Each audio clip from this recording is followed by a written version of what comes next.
I'm prepared for the app. I'm just not prepared for the app. The research is there. Just converting it to a. Where is that? I do not remember you saying anything about going backwards. That says it's at 11:26.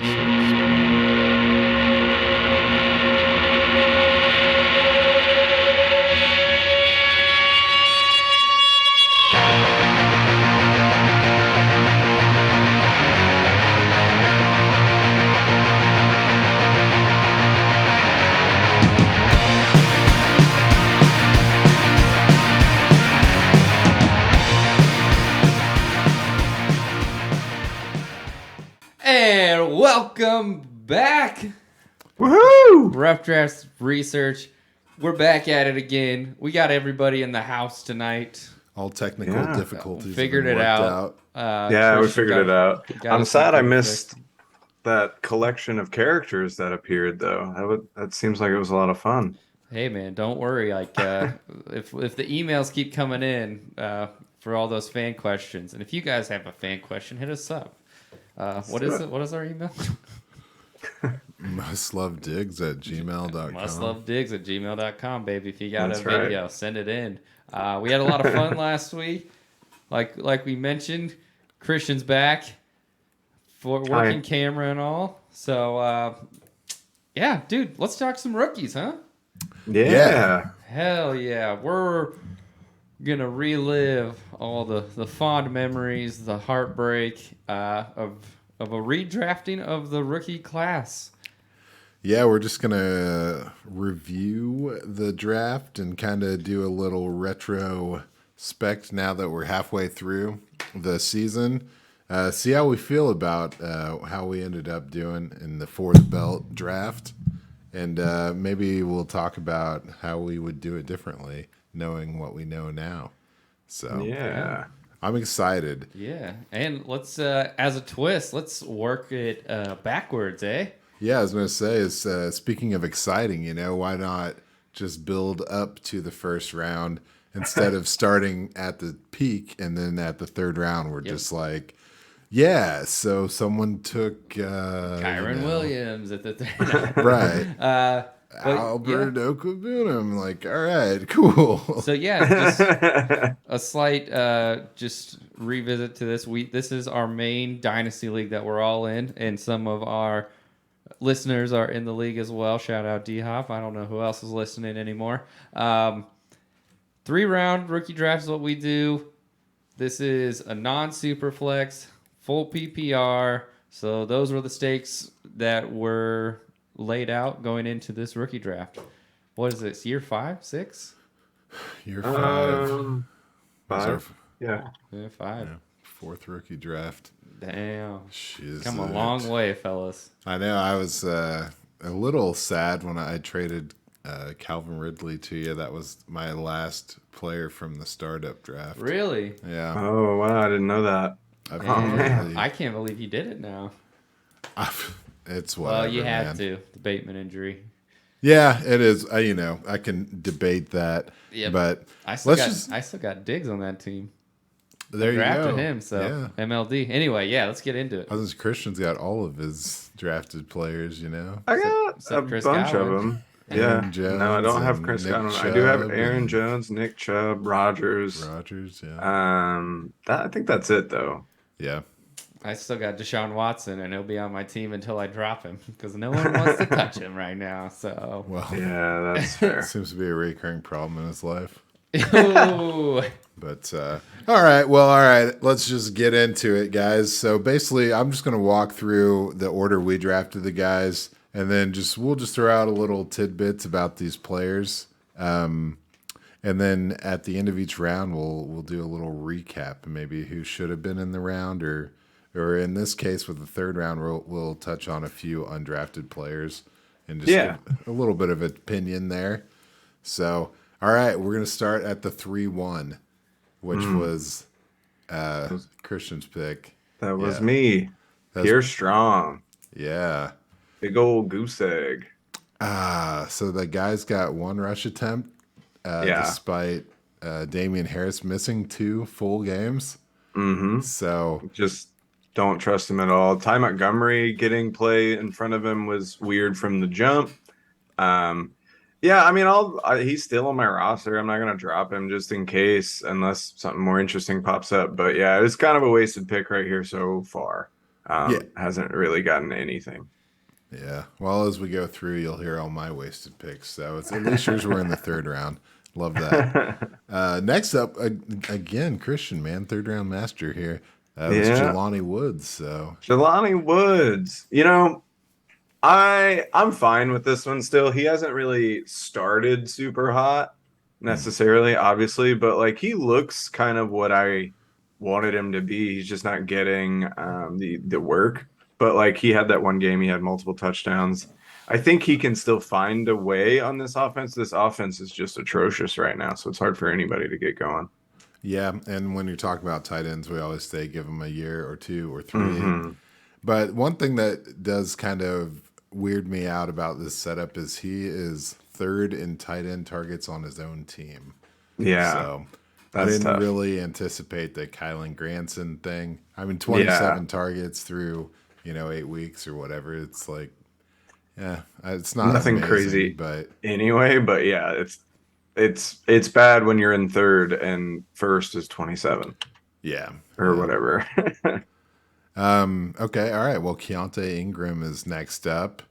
And yeah, it's this one is like Benjamin kind of stepped up and locked him out, so Hmm. he's not really getting a lot of play. I still have some optimism, but still got another year on his rookie deal, so Yeah, and my James thing Conner's is, still in, but well, that's kind of what I'm thinking is after this season with James Conner, do they look at getting rid of him? Because I thought Ingram and Eno, that one game where they did play together, they looked really good together. And Keontae looked, I thought, explosive. So I think that would be a nasty little double backfield. So I'm with you. I'm still optimistic about Ingram. I think it's a good pick Oh in the yeah, third. yeah, definitely. If you can find someone who's worried about him and send like a pick and just like a third, fourth round pick and let him sit, because if they don't draft anyone in the draft, full steam ahead, baby. yeah. Hmm. And these are also like these are the guys that get dropped for drafts next year's draft. Right. So Hmm. just keeping an eye on things. Yeah, I've always been pretty excited about him. I just thought if Eno and James Conner are both there, kind of shuts him down a little bit. Yeah, for sure. But you see it in Arizona. It takes a few years for a back to really get some active work. So we'll see how it goes. Next up, the 3-4 was Kenny Pickett. So I think there's not much to say on this. Like we all know what's happening here. Yeah, I'm glad he got the starting job. That's cool. He's starting that you want to see him play. But the Steelers offense is just real bad. So it's hard to, yeah, like you're saying, there's not a lot to say. It's hard to evaluate what he's done so far. There's been moments where like kind of what I liked about him has shined, and then obviously he's turned the ball over a lot. So I don't know. It's tough to really evaluate him. Yeah. Yes, well said. The next guy was the 3-5, and I traded back to the 3-7, hoping that this guy would fall to me, and it didn't Hmm. really happen. So Romeo Dobbs, Yeah. roll your dubs. Oh. But this is Green Bay Packers. Oh, we're pretty excited when the Wolfpack can get some fresh blood going, but. I mean, this guy's pretty badass. He's leading his team in targets and yards, I believe. And Yeah. Well, I think he's second in targets now because he got okay, hurt going into the game. So I think Lazard took him over. But yeah, man, he's cool. He's just smooth. He has really impressive hands. He's got good jump ball skills. I think he looks like a superstar to me sometimes. And again, another inept offense we're talking about here. I think the Packers could figure this stuff out. But he did just get hurt, the high ankle sprain, so that kind of puts a damper on him again. But I think Dobbs is a player, and I think you got a starter in the third round if you took him. So hell yeah, man. He's ranked 7th among rookies in PPR fantasy points. So let's go. Nobody saw that coming. Yeah, that's what you need in the third round. So, yeah, that was tight. But next up, the 3-6 was Khalil Shakir. So we were all pretty stoked about this guy coming out of Boise State.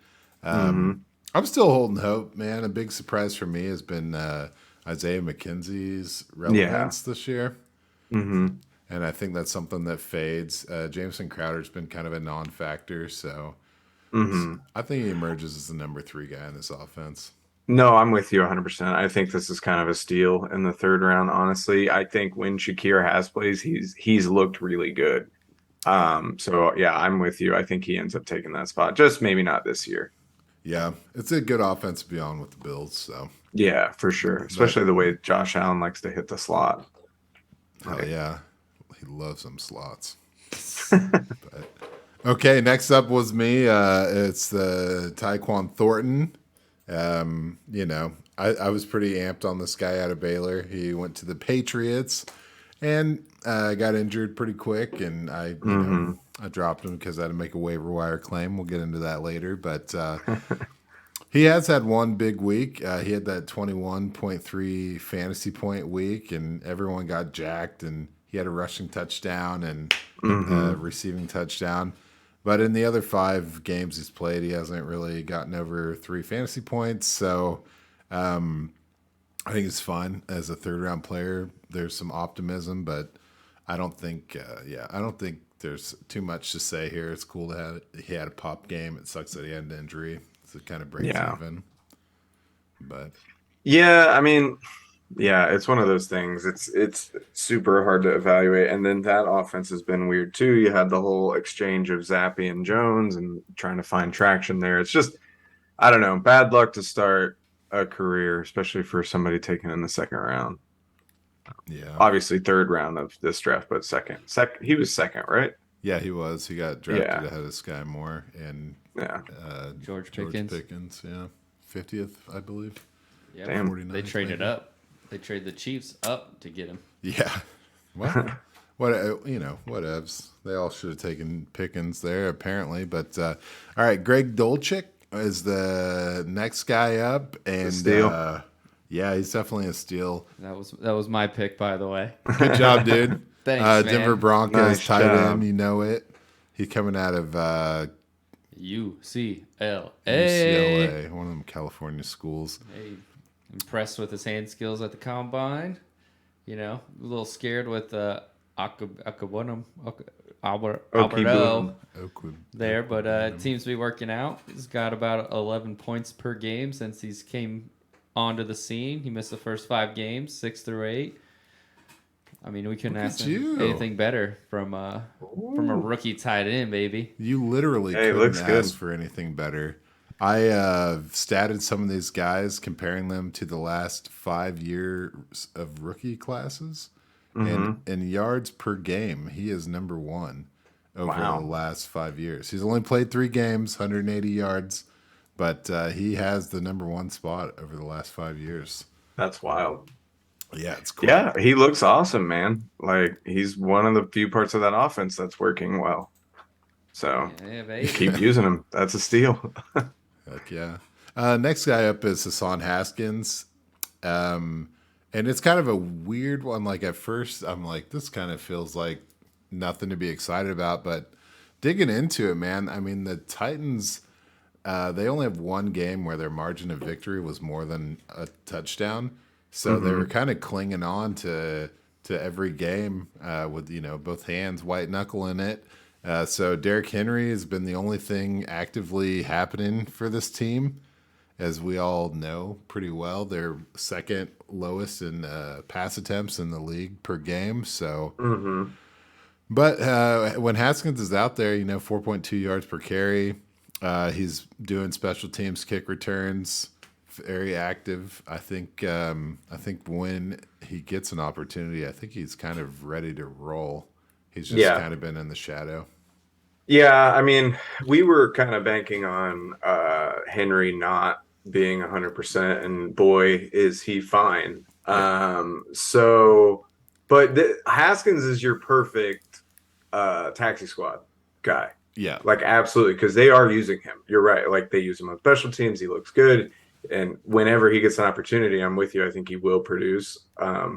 We don't know at what level. But yeah, if you have a taxi squad, just let him ride it all year and see what happens next year. You know, he's the guy when I was doing all this research that I was like, I should send a third for him, you know? Mm-hmm. Just like Yeah, just replace. see if somebody Yeah. will do it. But all right, up next we got Albert. Oh no. Oh It's no. broke. So he's not a non-factor. I think we'll save some time on this one. Yeah. Yep. Well, he got overshadowed by a guy that got taken 2 picks ahead of him. Let's go. Next up is Tyron Davis Price, TDP, Ty Davis Price. TDAP. TDAP. Ow. I had high hopes for him, or was like, I mean, the draft capital was pretty high, and then, you know, Elijah Mitchell injured, Trey Sermon, pretty much nothing. And then Jeff Wilson just comes in and is like, this is my team. And then CMC comes in, and it's pretty much that's it. So he had an ankle injury that slowed him down, and Yeah. That's all it takes to get in the doghouse. I don't know what it is with San Francisco and pissing away 3rd-round picks on running backs, but this is something we got to track now because this is 2 years back to back that they took, because he was 3rd round, right? Unless so No. 2 3rd-round rookies back to back that have, one's not even on the team already and one has been basically a non-factor. Yeah. And I don't see him breaking back with Elijah Mitchell getting healthy, and being going to be the second there to CMC. So I don't know. Interesting. yeah, I mean, it's kind of ridiculous because Sermon was hot and cold at Ohio State. TDP was very hot and cold. Very hot and cold. For LSU. And also Damian Pierce there going in the 4th round, a round later. Right. But, of course, he was unproductive in college as well. But it's just kind of I don't know, there's a disconnect between their recruitment or their scouting and their actual application of the players, or their expectations anyway. And then we capped it off with Kyron Williams, man. Woo! So in this one, I just said that no one on the Rams has more than 14 rush attempts except for Darrell Henderson and Cam Akers. And Cam Akers is a ghost of a running back now. And so... what the hell is going on with yeah. I don't know, just... man. I just think this has been a weird year. Yeah. I think Kyron gets some run when he is healthy and off IR. Well, I see right here. But I said that about Van Jefferson, but whatever. Coach McVay said Wednesday, which is today, that Williams has a good shot to play Sunday. Nice. I had a 3rd-round pick in for Kyron Williams, a trade offer for 5 weeks, and I finally took it off because I was sick of looking at it. Yeah. I canceled 3 trades this evening that I sent out Sunday. People suck. Yeah, some people suck. Oh, yeah. One of those is mine. Straight up. So yeah, that's the 3rd round, guys. I wanted to kind of do a little reflection on some undrafted guys and tell me. I'm going to throw out some names of some guys that I like that went undrafted, and you just tell me if you think they should have got drafted, considering who we just discussed. Yes. Yes, to all of them. Okay. No. Daniel Bellinger. Yeah, 100%. I have him in my little redraft thing I did instead of Alberto. Actually. Nice. Isaiah Likely. Yep, I slid him in where Jelani Woods went. Wow, I like that. Cade Otton. Definitely, I had him replace Dolchich, but that's because I actually moved Dolchich up to the 2nd round in my little redraft. So Dolchich would have already been gone. So that's how Cade Otton sneaks into the 3rd round. Can I tell you that those 3 tight ends are in the top 14 fantasy point scoring rookies this year? Yeah. Isn't it wild? Well, probably not just rookies, but tight ends, right? Well, yeah, I'm sure as well. Are you talking about through your research? Oh, yeah, like all the rookies of this draft class, those 3 are in the top 14 for fantasy scoring. Oh, wow. So, yeah, not bad for undrafted. And then the last guy I was going to bring up is Isaiah Pacheco. Yeah, definitely should be bumped up there. He looks like he's starting to kind of take a little bit more of that starting role. I mean, he doesn't look like the greatest player on earth necessarily, but hey, if he's beating out CEH for snaps, then you got a starting running back. Yeah, probably who cares? Would rather have him than T-Dap or Pierre Strong at this point. Oh, absolutely, I would. I was gonna say I was like when Hassan Haskins. Like, imagine if he had gone to the Chiefs or something. Like, he'd be starting. Yeah. And he'd be. Yeah, it's just like basically the door was open for anybody. And thanks Isaiah Pacheco for being the hero, not the hero we asked for, but the hero that we needed. But so, also, yeah. what a weird move to pull 10, the number right after Hill's gone. Do you want to be the guy that's wearing that number right after? Like, let somebody else be that guy. All those guys are a little Nick Bolton changed into Tyrann Matthews. Yeah, I saw that the other day.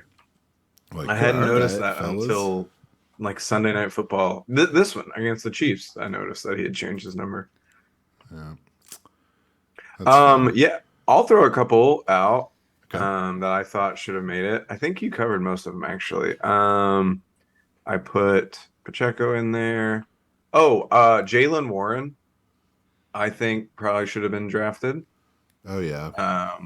He's already getting popped for like starting to pull time away from Najee Harris, and he looks good. He's averaging 5.3 yards per carry compared to Harris's 3.3, which obviously different players playing different spots and at different times, but I don't know. That's better than, again, TDP, Kyren Williams, Pierre Strong. He's done better than Ingram so far. Like he's actually producing. A running back. Spoiler alert! In the second round, that I'm looking at right now. Yeah, exactly. Yeah, dirt. Yeah, Zamir White. Is that who we're? All right. No. No spoilers, guys. No spoilers. Okay. Anyway, that's two then. There's more. So Jaylen Warren was one, and then I actually think I like Malik Willis a little bit more than I thought I would. He's shown me, I don't know, he's shown some flashes to me, and I just think he'd be worth a shot to have on your roster right now, just because of the dual threat.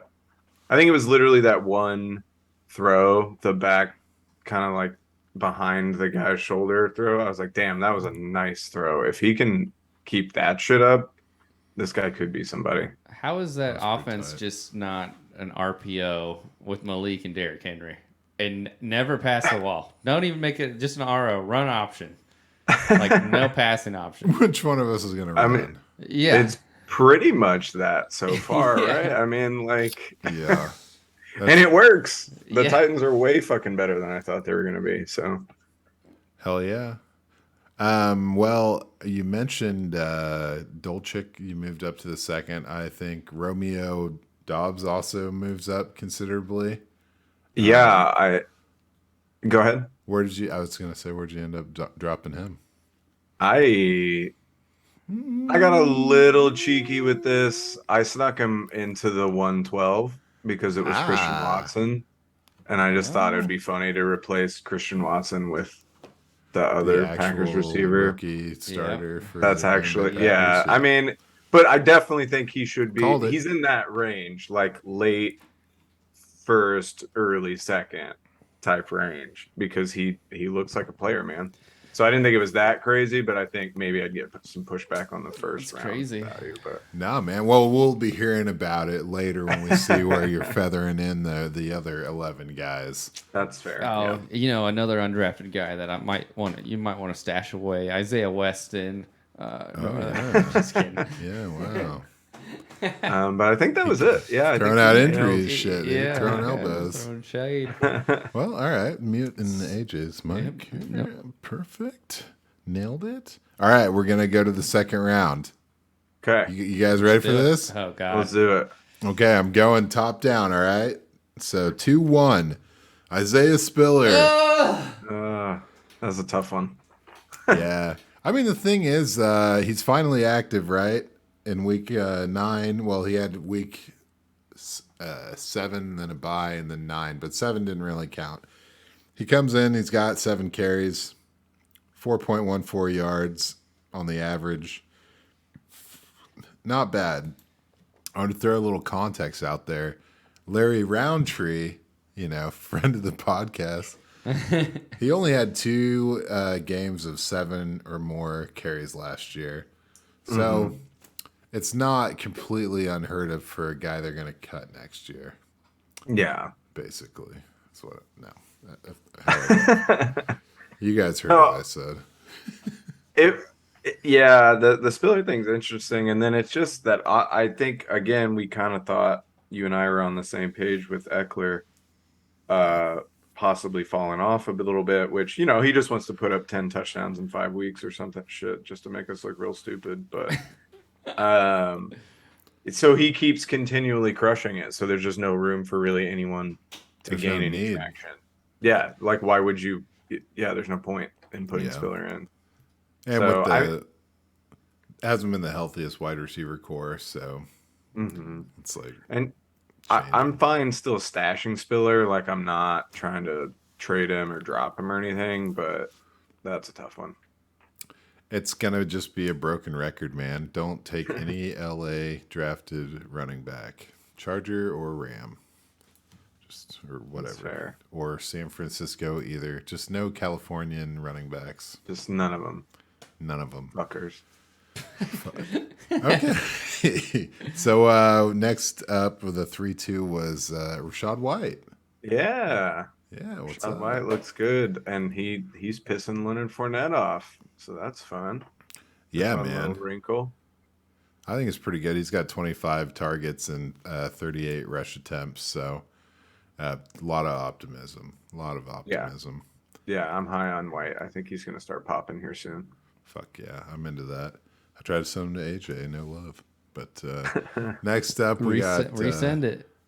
Wait, hey man, you pulled that in 2 minutes, so you stop it. I saw you see it, and then I said, okay, I guess he's not interested. Okay. So anyway, Jahan Dotson, send it on the pod. Live on the pod. I sent him Rachaad White into first for Eckler. Ooh. Yeah, and then I thought he'd take it, and then he didn't, and I was like, I don't want to play them AJ games. Damn, had to put him on the trade block. See what up. Well, he's been on the trade block for 4 days, man. Looks like you should have taken my offer. Oh, I got some offers, son. All right, well, I guess you. And got one of them is yours, and it's just sitting there. Not anymore. It's not. Jahan Dotson's next up with a 3-3. He's got 4 touchdowns in 4 games, man. 83% of the snap count in the games that he's played, including a week 2, 99% snaps. Yeah. He looks great. He's the classic example of like, don't get scared by draft location all the time, because that's what happened. I loved Jahan Dotson. He was one of my favorites, and then he went to Washington, and I couldn't really see it for him, and he looks great. It looks like he's going to fit in there, and there could be a QB upgrade coming soon down the road too. So if that happens, him with Terry McLaurin and Curtis Samuel is a nice little trio that I think they can all find production with a competent offense and a competent, more consistent passer. I agree. Yeah, I think that he's got a strong career coming his way. We've just seen the beginning, man. It's not too late to buy him on the cheap, I think. Yeah, I agree. People who are losing their fantasy focus, this sometimes happens about midpoint of the season. So that's why I fail at all my waivers and just pick guys up on Sunday morning, too many leagues. But I agree. It's getting a lot. It's hard. Zamir White has 6 rush attempts, and that's sad. Yeah, I didn't, and no one saw this coming. No, Josh Jacobs was supposed to not do anything, and friggin' Zamir White was going to be the starter by the end of the year, and yeah, we haven't seen him at all. I mean, whatever, who knows? They still didn't pick up his 5th-year option, so they could not re-sign Jacobs. and then you could look at him. So I wouldn't drop him unless you need to. But yeah, it's kind of a wasted pick so far, especially early second. Yeah, you got to hold him. It could be like the Demont thing we keep talking about, like ride a guy out knowing he's not coming back next year. It's not a winning Yeah. team, so why put the wear and tear on a player who has potential? He Hmm. looked great in the preseason, and who knows what this offense is going to look like after this new regime has a few years to build it. They're still kind of recovering from that Gruden shit. So Yeah, absolutely. Gruden tight. All right. Yeah, Wandale Robinson got drafted next to the Giants. Oh, that's fine. It's kind of, Love it.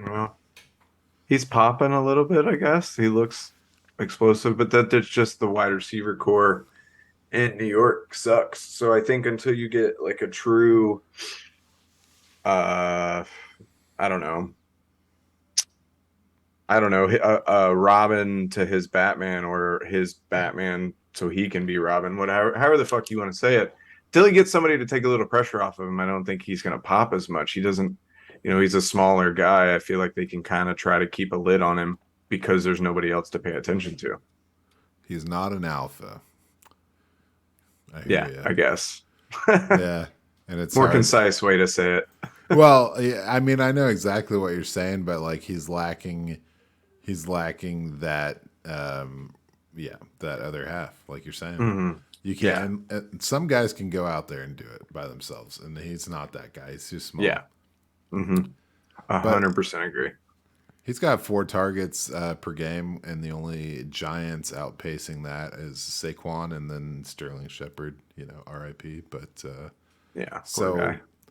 4 targets a game isn't really hot, but it is substantial considering what the rest of the team's doing. So there's Hmm. potential there. Next, we're rolling into Alec Pierce, dude. I What like it. up? Yeah. Looks good. Speaking of Looks alphas, lanky and weird out there for sure, but he looks good, man. He uses that body, that long kind of arm. God, I cannot fucking talk to guy. I'm tired, boys. Uh, Wingspan. fixing long. that There you computer. go. Uses Yeah, that. man. Uses that wingspan really, really well and really, really effectively. I think on a better offense, he makes a really, really strong number two to Michael Pittman. Yeah. And then a nice compliment to what Paris Campbell can do. If they can figure out that offensive line and the quarterback situation, I think Pierce looks good. He's 40 targets, Hmm. one behind Paris Campbell. And he had a couple weeks there where he really didn't do anything. So I like it, especially at its value here. Yeah, he's the 9th rookie in fantasy football points, PPR. So that's pretty Let's good. go. Next up, we have David Bell. That was my pick. Yeah. Hello, everybody. He has 11 targets so far. He's got 9 of them. It's a There you go. 81% catch rate. Good So catch rate. he's he is the 3rd highest targeted wide receiver on his team. So it turns out he will not be outproducing Amari Cooper this year. No, So that's my unfortunately. bad. Wherever you heard that, that'd be on me. So yeah, I'm still optimistic to see what happens when Deshaun gets it going. I think David Bell has a ton of potential, Yeah, and yeah, we're gonna see what happens. I agree with you. This one's you got to let it sit in the pot for a while, I think. Hell yeah, I'm gonna stir the pot. So next up, we got Jalen Tolbert. I know y'all You would have got thought he excited could about get this on the guy, field huh? more. Yeah. Yeah. What is the deal with him? What is the deal with like every wide receiver in Dallas? Yeah, that's fair. Yeah, he's likely the number 3 wideout. Cool. Well, whatever the hell that means. Yeah, we'll just have to see. At this point, it's like the end of the second. It's whatever. This happens Yeah, every you're year. just taking flyers, trying to Yeah. get people. Yeah. Nothing gained, nothing lost. You could be right. First year's not always the best year. rarely. So John Mechie knows a little bit about that. He's going to have to come back and try again next year. Had some health problems that kept him out for the season. So. Yeah. But the talent is still cool there. He already failed due to like injury stuff and weird stuff going on. So I don't know. It's scary when a guy can't play. That fucking sucks. So, but you should hang on to him and just see. You want to see him before you get rid of him. Yeah, for sure. That could have been a really fun offense. Would have been cool. Yeah. Mechie, Collins, and Brandon Cooks. Yeah. Yeah. Are any of those guys even playing now? I don't know. Shit. It's hard to tell Brandon by Cooks the is stat back. line. All right. In theory. We'll see. Next up was Tyler Algier. Hey. He should have been drafted earlier. He looks great. BYU bad boy. I tried to tell you guys. Yeah, you did. That was like March or something, man. It was a long time ago. He's got a clear path to starting next year. Cordell Patterson's 31 years old. Like, I like it. I moved him up quite a bit. I think I took instead of Spiller at the 2-1. That's who I think at 4.5 yards per carry, 94 rushes right now. He's earned his way onto the field even when Cordero is healthy. Absolutely. In my opinion. He's got double-digit rush attempts in 7 out of 8 outings. So that's, some CP stuff. And he's getting straight up Kareem Hunt style vultured. Dude, CP was the guy there Patterson. First. You can't vulture. It's not a vulture. Listen, man, it's a vulture. It's not a vulture. When a dude knocks out a 44-yard rush and then someone else comes in to it's paying chip shot tribute, it, man, to your veterans. That's tribute, man. CP needs to start returning punts or something. Get out of here, man. Whew. Get back to your roots. Sick of it. CP on the block. Yeah. One thing with Tyler Algier that's a little surprising and a super small sample size on 6 targets, but he has 15 yards per reception. Pretty good. Yeah, that's great. It's first among all rookie running backs over the last 5 years. So, but that's it's a tiny sample size. So, I'm telling you what he's the stats also said. 100%. Yeah, 6-6. Now, which is first among all. No, I'm just joking. Tied for first, I'm sure. Next up is Trey McBride and McBride. This is where I sled Dulcich in. Nice. That's great. McBride out of there. I like it. At the end of all this, I got like a quick wrap up where I'm like, let's go list the top 3 tight ends, the top 3 quarterbacks, because it's a little super flexy and then just kind of a super fun tight end class. Yeah, it is. Man. Ended up being really nice. So Trey McBride, go Trey McHyde like you're doing on that Arizona Cardinals team. And then lastly, we had Brian Robinson Jr., who only trails Antonio Gibson by 22 carries despite missing 4 games. And it's crazy. And he's fine. He's fine, isn't he? He's fine. Yep. He's fine. Fake news, right? No, I'm just joking. Just joking. But the number 4 games is that's how many he missed. But 4 targets is also how many he has compared to 38 for Mr. Gibby. So efficiency is better for Gibson, but sometimes a team just forces something that they just want to do. So we're just all going to have to deal with it. 4 miles per hour is how fast he runs on the field. Yeah. That's good, man. I like that. That's hilarious. I'm gonna be calling BR June. Wow, dude, he got shot in the leg. You're so rude. That's fair. I did forget about that actually. If he's a little faster, he might not have got shot in the leg. And he's running 4 miles an hour, looking like he got shot in the leg or something. Jesus. All right, we saw the college film. He was never that fast. So, all right, we just recapped the second round. What I want to do to follow up the second round is I want to rank the 5 running backs that went in the second round. So that's Zamir White, Tyler Algier, Rashad White, Isaiah Spiller, and Brian Robinson. So let's just do 5. Who's number 5, you think? I'm kind of going Isaiah Spiller on this one. Probably Spiller. Yeah, Yeah. I'm with you. Spiller. Oh, are we doing just the second round? Mm-hmm. Okay, yeah. Spiller for sure. I just thought it was an interesting collection of guys as far as the hopes Yeah. and just how it's played out. And none of them have really done none of them are, like Antonio Gibson getting drafted in the second round level or anything like that. So 4, probably Zamir. Probably Zamir, yeah. Okay. Where it's going to get weird, guys. Number 3, Robinson. BR June. Okay. Yeah. All right. And now we have to use a crystal ball. The last 2 are Tyler Algier and Rashad White. I think I'd go White. Number and 1. then Algier. Yeah. Okay. Well, yeah, I think it just kind of, I don't know. Tyler Algier's a year younger, I guess. Yeah. I don't know, but they both have a pretty clear path. It's like, what offense do you want to be involved with? And I think I want to be involved with Tyler Algier. The for some reason, spending 2 top first round picks on a tight end and a receiver only to run the ball with Tyler Algier and Cordero Patterson. I think I'll take that offense. I think you're right. I think that if they get a quarterback that can utilize the passing weapons that this team has, it's kind of like built to explode. Whereas Tampa Bay is kind of built to implode.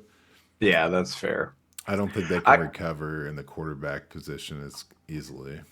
Yeah, that's for sure. I think Rashad White profiles as a really successful PPR back. Oh yeah. Because I think he's big enough to actually run and he catches a lot. And I think that's kind of where I have him as the advantage, especially like this year, if he does take over, having Brady the king of throwing to the running back and eating alive PPR points for those guys. But I hear you. I absolutely hear you. I think Algier has impressed me a lot. He's definitely one of the guys that's really, really gone up in my rankings. So I'm fine. Spoiler alert, if we push Algier in front of White in my rankings, then he has to go in the first round because I actually put White into the first round. Yep. Well, I mean, not necessarily, man. Like, I don't want to, because I still have Rashad White comping out to Alvin Kamara in my mind. So I feel like the potential for Rashad White is way higher. Yeah, but I think that the practical application of Tyler Algier is like already there. Yeah, that's fair. Absolutely. So it's a tough argument in my mind. That's why I wanted to lay these out and see where you guys. But the biggest bump, obviously, is coming from Algier. Yeah, I think he gets a huge bump. He looks great. So good job, Mercer. Yeah. Yeah, he Dick. did it. Yeah, I'm trying to be nice to the guy. I kind of. Hey, he drafted well, but he still won an 8. Am I right? Yeah. Well, when you draft well and then trade Chris Olave, that's just what's going to happen. Oh. I said it was going to be nice. Okay, so we're going to go through the last round, the first round, the remaining round. And I don't know, guys. So should we go bottom up or top down? You tell me. Also, is the structure, are we going to be, because we were going to redraft this round, right? Yep. Like, actually, are we doing that after or right after each pick? This is going to happen the way you want it to, Christian. I want you to just jump in and do it by feel. Oh God, no, I don't like that. I think we go top down and redraft per pick. Okay, that's kind of. Okay. So we're just going to do it like we did the last couple rounds, but then we'll reseed with our fresh. Yeah, because I feel like the top 5 will genuinely be the same. Okay. All right. Well, that sounds great. I disagree, but yeah, me too. We'll see how it goes. Okay, number 1 was Breece Hall, baby. Yeah. ACL tearing me down. Couple things to know about him. Yes, so I did profile stats against the last 5 years rookies. So now you know that about me. And he was 3rd in receiving yards per game amongst rookie running backs for the past 5 years, and he's ninth in yards per game. So I like that. I like that. He's third in yards per attempt, though. So that's cool. I'm with it. Yeah. He's awesome. Yeah, he's incredible. 5.8 yards per attempt. This shouldn't change. He should have been the 1-1, obviously. He looked like the best back in the league and in moments. Go last year or this kind of these first few games. And it's really sad that he's hurt. Like, it already hurts the league. The league was more fun with Breece Hall tearing it up with the Jets and making the Jets offense a little less one-dimensional and a little more functional. And he's incredible. And I think everybody that has him should be really, really stoked about it for years to come, because I think he's great. Yep. Well, I'll keep that under my pillow until he starts playing football again. Kenneth Walker was number 102. So yeah, with it on that, man. He's go ahead. No, you're good. You're good. Go. He's putting up 83 yards per game, and that's in games. Let's see. Yes, 83 yards per game in games where he has a 50% snap share or higher. So basically, without Rashad Penny, he's got 7 touchdowns. It's crazy. Yeah, that number 7 is tied for 8th most for rookie season over the past 5 years. So if you put him on a 14 touchdown pace, that's pretty sexy.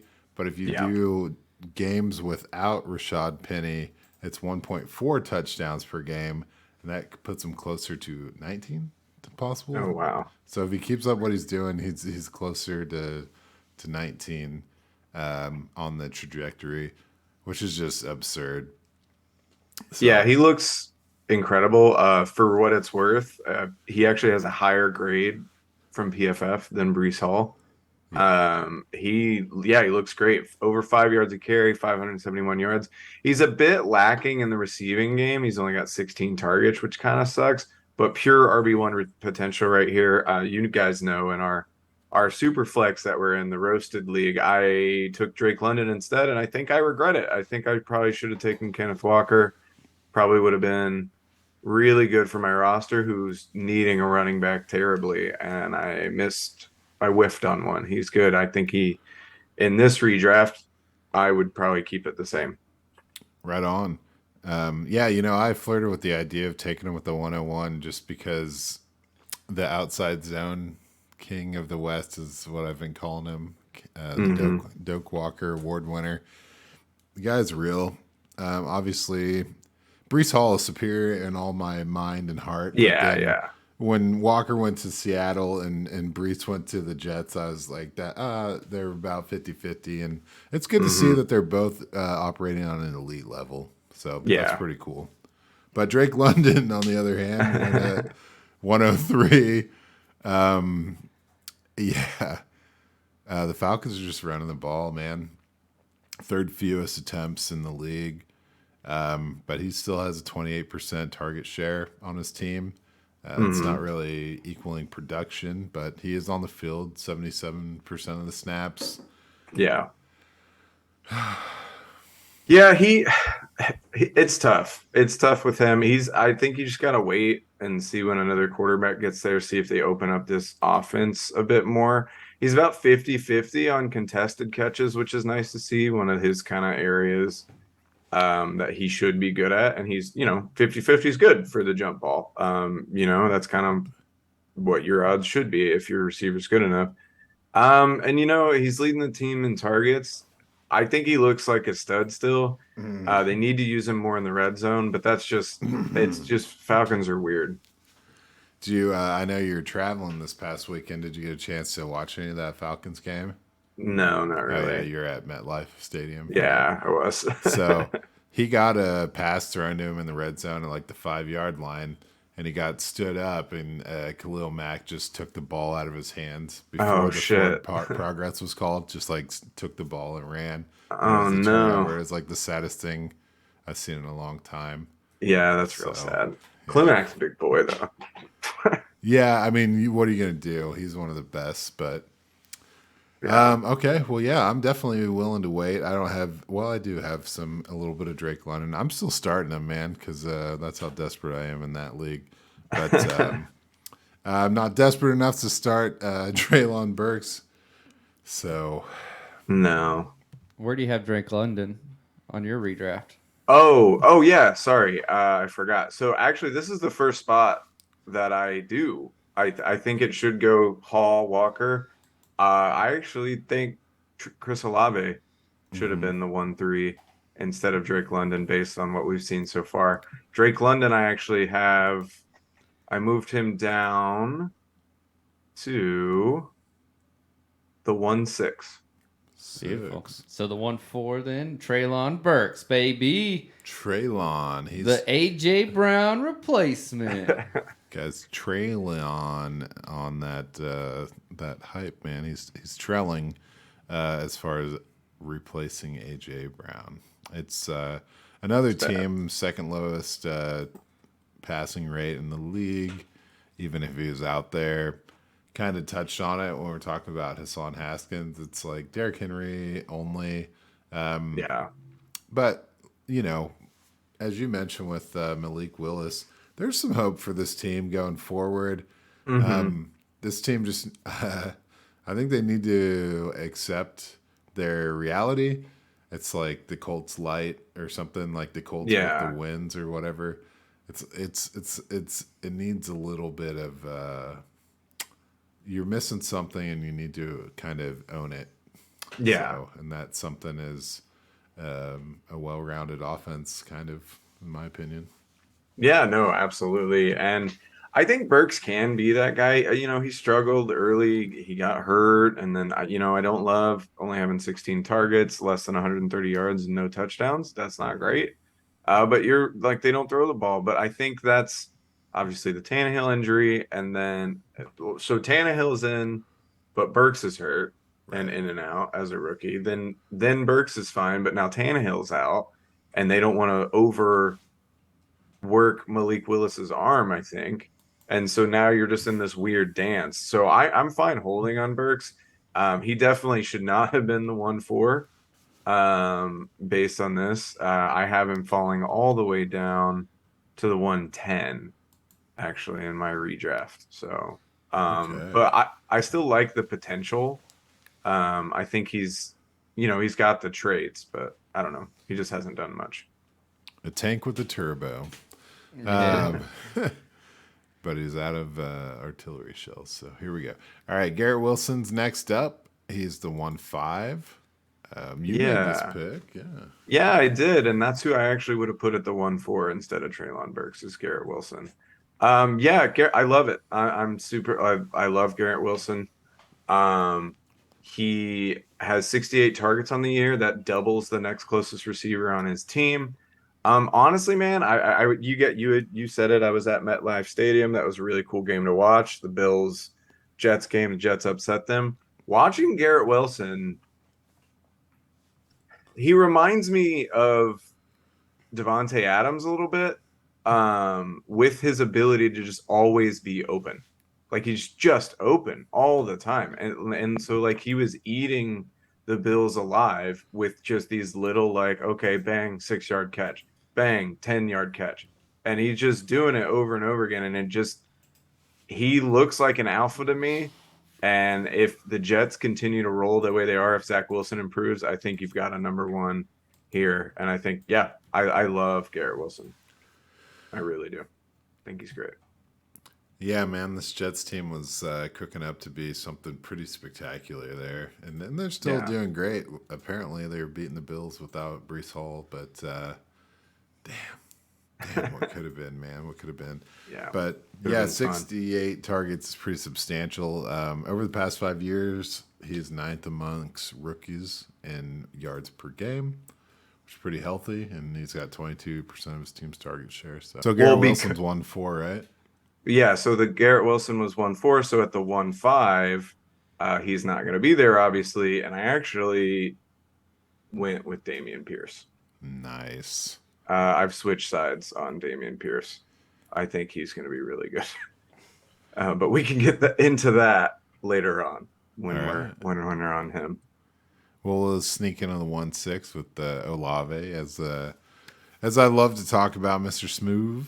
The guy has 72 targets.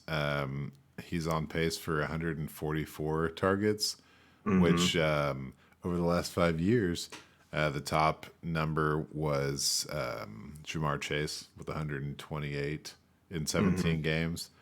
Justin Jefferson had 125 in 16 games.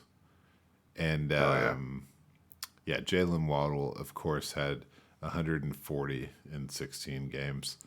So if he can do 144 in 16 games because he missed a game, that he's on pace to kind of fit in line with Jamar Chase, Justin Jefferson, Jalen Waddle. Like, you know what it is.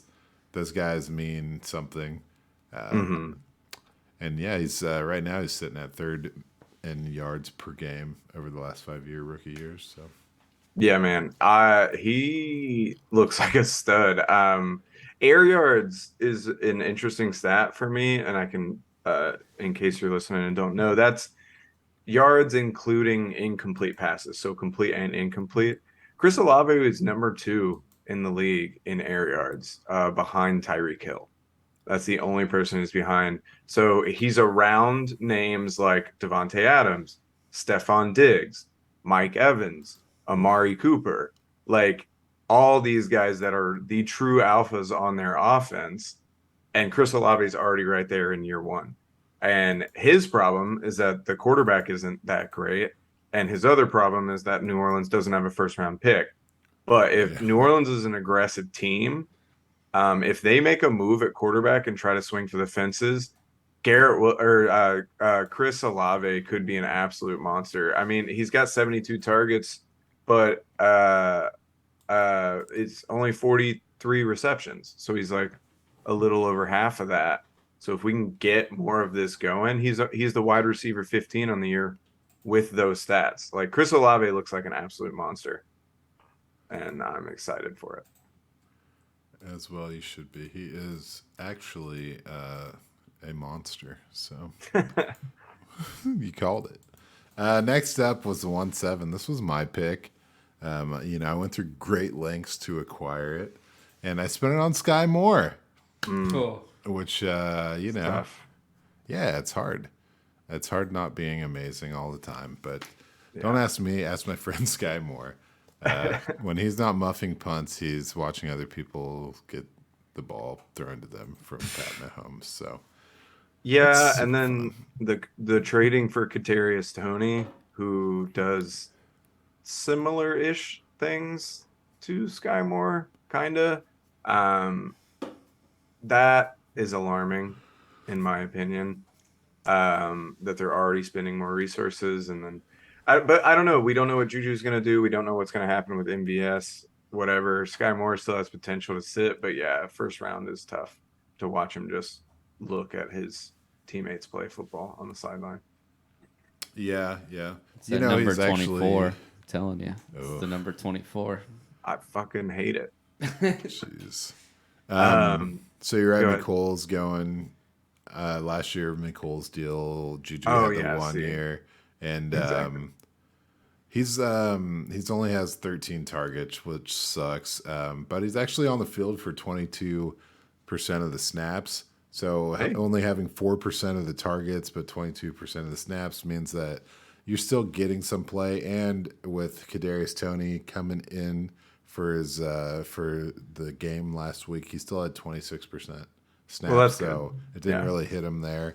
And believe it or not, he is 6th most over the last 5 years in yards after the catch amongst rookies. So wow. So he's a feisty guy with the ball in his hands. But this is I've said it a few times about different teams, mostly Tampa Bay, sometimes about the Bills. But like when you're a team that is expected to win, you don't really have time to allow people to develop on the field. You don't have Yeah, time that's to true. tolerate mistakes. So I think that's going to affect the learning curve. If they were a 3-5 team or something, then he'd probably be out there allowed All to the time. fail. But Yeah. he does have of his 13 targets, 2 of them led to interceptions. So that's never good. So yeah, it is what it is. Sky Moore. Yeah. So I have George Pickens going there instead. that's a good call. At the 1-7, that's what I should have done. Jameson Williams is another thing I should have done. I was optimistic. When you listen to last week's episode, you'll hear me say that I think he's going to outproduce all the other rookies the rest of the year. But Okay. not Nice. really the case now that he's not looking to come back till week 12. Yeah. So it's going to be hard to do in 7 weeks, but you never Yeah, that'd know. be tough. Be super impressive. But yeah, I mean, obviously, there's not much to say here. He still hasn't played, but the potential is great. I think his potential is still worth a first round pick, so I think it's fine. I do have Jahan Dotson going there instead, though. Smart. I like that a lot. So the 109 earth shattering Damian Pierce. Man, Yeah, we missed this one, guys. yeah, he's got 50 missed tackles right now. That puts him third in the league, which is just crazy. And that's my thing because we were on the Pierce is going to have a good rookie season, and because of the opportunity that was there was nobody in his way. But I've changed my mind because he's not having a good rookie season. He's having a fantastic rookie season. He looks like a player that's going to be playing for a while. He's got a better PFF grade than Breece Hall and Kenneth Walker. And he's got 148 carries, which puts him 5th in the league. He's 6th in yards, and 22 targets for him isn't awful. I just think Pierce is. I think he's actually going to be really good. I think we whiffed it. I think it was a case of underutilization in college, perhaps more than actually he wasn't that good. Straight up. Yeah, but well, go ahead. This guy's the king of my 5-year rookie stats, right? Like this is where it all came. This is where it all started. I did Damian Pierce first. Because you should know that over the past 5 years, rookie running backs, he has the third highest yards per game, and he's actually on pace for 314 rush attempts, which would be number 1. Wow. Najee Harris had 307 last year. He currently has 22 broken tackles, which right now puts him at 6th on that list over the last 5 years. Javonte Williams had 31 last year, and he was number 1. He's on pace for 46 broken tackles if it continues on the path it's going. It's unprecedented, man. Like the stuff he's doing is absurd. It's ridiculous. So yeah, he looks absolutely incredible. So yeah, getting him here at the 1-9 is really, really impressive. In my redraft, because Pierce wouldn't be there anymore, that's where Jameson Williams goes at the 1-9. Right on. I like that. Okay, next up, we got George Pickens. You heard it. He looks great, and he just lost Chase Claypool off his team, who took 58 or 56 targets away. So yeah, George Pickens looks awesome. All my worries about him have pretty much gone. I mean, I still think he might be a little bit of a nut job. But Oh yeah, I forgot. Oh yeah, if you tune into last week's episode, what was it? Blazer fan 42069 emailed in, and this was my pick for best receiver of the second half of the season, right here, baby. Oh, okay, there you go. Something to note is he's on the field for 78% of the snaps, even with Claypool on the action. So Yeah, Ooh, baby. yeah, he's about to be the guy there. Feisty. It's gonna get feisty. Okay, the 10. Yeah. 11. The 11th pick. 11. So that was where Treylon Burks got taken in my redraft, by the way. At the instead. 110. At the 110. Nice. So the 111 was my pick, and boy, was I thrilled when Damian Pierce was selected at the 1-9, so I could get my good old buddy, old pal, James Cook. Woo! Little chef, little J, Little Little chef. chef. You know, that kind of what I liked about him, man, is he had the Buffalo Bills trying to get J.D. McKissick. You know, they wanted a role for like a Naheem Hines style player. And then they went out and traded for Naheem Hines, baby. They did want that style player. Yeah, that Naheem. throws everything off. That slides James Cook out of the first round in my redraft. You know, he looks good. Like for what it's worth, he looks like explosive still. He just kind of looks like a gadget guy that's gonna get lost in the shuffle a lot. Yeah. No way, man. That's hilarious. Well, do go on. Yeah. What? No, I agree with everything you guys were saying, man. Little James Cook. Fucking Little poor chef. guy, dude. He was supposed to be my PPR darling. I'm just looking here. Let me just give me 5 to 10 seconds. Well, he was his opening carry was a fumble. Remember that? Yep, opening carry was a fumble. Drafted in the second round. Yeah. Let's just like think about the second round running backs out there in the world. You know what I mean? You got your Jonathan Taylors and your DeAndre Swifts and your Michael Carters and all these guys that can hold down a starting job. And then you've got James Cook, who's averaging 1.5 targets and 3.5 carries a game. And yeah, Naheem Hines, I went from okay James Cook to oh no James Cook. Oh no. Yeah. James cooked. Yeah, it's a tough look. That was another. There was another trade that made somebody look worse. We talked about it earlier. I can't remember, but it's same Sky Moore. Yeah, same kind of vibe. Like, ooh, it's like way worse because they traded for somebody that does very similar stuff. For the record, this is where I slide Rashad White in. Right on. Yeah, that's who I should have took. That was the debate right there, was those two. Yep. I blame the Zoom. No, just joking. You know what's funny is if he would have taken James Cook at the 1-9, I was gonna take Rashad White, and then someone would have got nice and lucky in the second. Damn, that would have been crazy. Yeah, that would have been beautiful. So the 112 was Christian Watson. Yeah. Oh, injury plagued, man. He flies off the screen when he's on the field, but like he just can't stay on the field. I like his potential, but you wanted the first round pick. You were going for that new Aaron Rodgers weapon, and you could have got that guy in the third, and you would have twice the amount of production as Christian Watson. So I like Watson. I do. I think I see the flashes of him, but he's got to stay on the field. It sucks. It's unfortunate for the kid.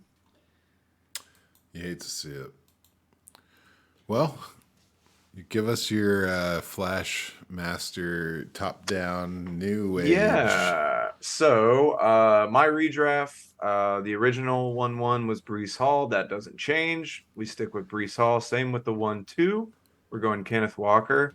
The 1-3 is our first switch up here. It was Drake London. We're going Chris Olave. Nice.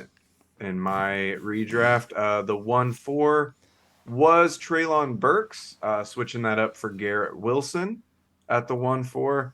The 1-5 was Garrett Wilson, but he's obviously not there anymore. So Dameon Pierce goes at the 1-5, showing off that he's a starting running back. The 1-6 is Chris Olave, but he's gone. So that's where Drake London goes, falling from the 1-3. 1-7 was Sky Moore. Redraft George Pickens. Wouldn't that be nice, huh, Daniel? Sucks to suck, man.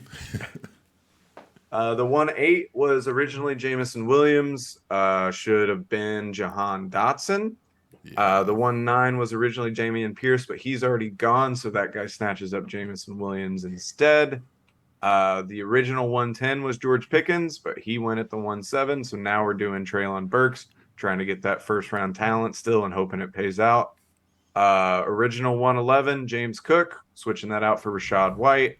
And the original 112, Christian Watson, having a little fun swatching that up for Romeo Dobbs. So that was my redraft of the That's first tight. round. I like it, man. I don't want to start a debate, but I kind of want to put Damian Pierce at the 1-4 and then move. Oh, instead of Garrett Wilson? Yeah, move. I could see that. Wilson back one. Yeah, but that would be completely. I would be fine arguing that 100%. I just want to let you know what I thought. I appreciate it. So for redraft purposes, or for Superflex purposes, I thought we could talk now. How are we feeling about the top 3 quarterbacks in this class? Can you pick it number 1? Yeah. I don't know. I don't think you've seen enough out of them. I mean, Pickett's done a lot, but he's been kind of under pressure a lot. The team's just not. The offense isn't able to really move. Malik Willis is getting. I guess I'd probably put Willis 1 right now. Okay. Because of the rushing ability and the little bit I've seen out of him. Then Pickett, then Ritter. Okay. So I guess my big question was like, who's number 3? Zappy, Ritter, maybe a little... I still think Ritter. I actually really regret trading him in the one league I had him, just because I don't know. The Falcons keep winning. Yeah. Weirdly. They could end up screwing themselves out of a really good pick, and they might just want to see what Desmond Ritter has to offer. And I think he could be pretty good, maybe. You never know. I like it. But Zappy's interesting, but the Mac Jones stuff is weird. Sam Howell's another interesting name. You just haven't seen anything of him. Right. So it is what it is. Yeah, Skylar Thompson. Nah, I don't know. Not particularly. No. Yeah, Desmond Ritter could find himself in like a Jalen Hurts light situation where they like can't really get rid of him. Yeah. Like there's nothing better. There's no better options, so you just have to go with him. Right. Or they could be pleasantly surprised. And yeah. But Mariota, what are you gonna do? What a guy. I'm with you. I just want to see who you put number 3. I'm with you on the Ritter train. Mm-hmm. Now, top 3 tight ends in the class. Oh, it's gonna be spicy. This is where it gets hot for me, because what are you gonna do? I want to say some stuff out loud as we go, and you guys can just tell me if it makes sense to you. What I'm saying out loud. Who is number 1? I'm going with Isaiah Likely. I would go Dolchich. Okay. Dolchich, huh? Okay. Well, that's who I'd have at number 2. Okay. And I would have Likely at 2. So swap them. Yeah. That's cool. My only thing is Dolchich is the guy there, and Likely always will have Mark Andrews. So, that's kind of where, you're splitting hairs. I think they're both really, really good players and could be really effective tight ends. Mm-hmm. But one has kind of a stranglehold on his roster spot, whereas the other guy is still behind one of the best tight ends in the league. So, I just look for a lot of 12 personnel out of Baltimore. That's true, too. Yeah. That's my thing. Yeah, because when you think back to Mark Andrews' rookie year when he was competing with Hayden Hurst, and they were both getting targeted pretty heavily. I think Likely has kind of overproven himself. But yeah. Okay, so then you get to the number 3 guy, right? And and then we're talking long term, right? So even though an eye socket has been injured, Daniel Bellinger's still in play here. Jelani Woods with the Colts. Trey McBride, Cade Otton. Cade Otton's an interesting name there, yeah. Number 3, yeah, that's tough. I'd probably go Otten. Okay, cool. I like what I've seen out of Cade Otten. It's always worrisome when you have a Hall of Fame quarterback probably leaving and you don't know what's going to replace him. But so far, I like what I've seen. And then, honestly, if Tom Brady has confidence in you and he's going to throw you the ball, that's going to make me pay attention. So, yeah. Spoiler alert: Cade Otten is the correct answer. So he's actually leading the group in targets and receptions, and second in yards per game. Obviously, Dolchik with the 60 yards is up there pretty hot. And he's got 407 of the offensive snaps, which is around 65%. So Cade Otten's out there. He's playing football. And yeah, I think that as he grows a rapport with Tom Brady, I think we could start to see him really popping. Really popping. I concur. So, cool beans, man. Well, I mean, that's all I had, unless I'm missing something crazy. Does that sound pretty taut to you guys? Yeah. That was it. Okay, well, that was fun. The rookie redraft extravaganza. Yeah, man, we looked him up and we looked him down, and now we can tell you where they all around. Yeah, if we had to rearrange them, where they'd be found, who knows?